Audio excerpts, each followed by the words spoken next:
This charming 1964 single-wide is a lovely tiny home.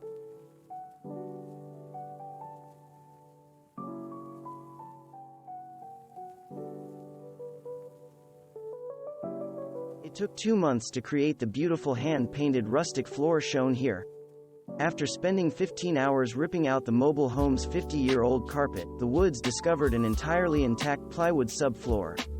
Diana explains how she and her husband refinished the wood floor, including how they created the hand-painted border here.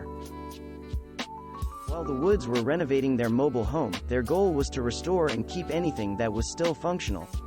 They earned big brownie points for repairing their mobile home's original kitchen cabinet and drawer hardware. The hinges and hand-stamped handles, shown above, were coated with layers of chippy white paint. Even though Diana admits that the copper cabinet pulls are not exactly her style, they are keepers because of their value. Vintage copper pulls like hers can cost a couple of $100s each at high-end hardware across the USA. A good scrubbing, a fresh coat of white paint and new lighting, shown on the next page, are pretty much all this classic kitchen needed to get back its style appeal.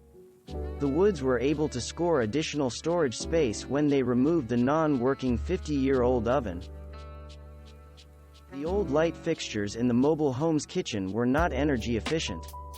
So they were replaced with these two 10-inch glass ceiling medallions.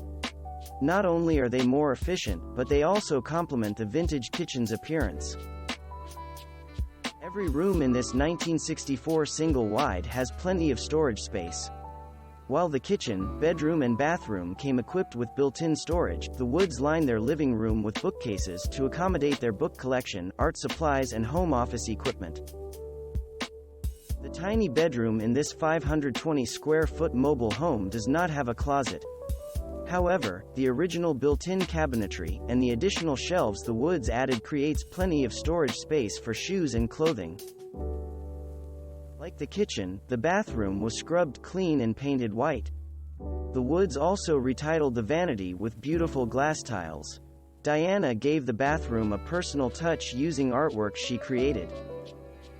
The mobile home is placed on a pint-sized yard.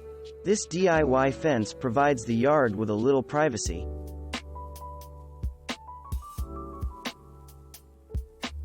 The Woods personalized their small yard by turning it into a little retreat with seating for two and a tiny rose garden. The pebbles were used to create a drought-resistance landscape. Thanks for watching. Subscribe for more interesting videos. And please hit the like button for the YouTube algorithm.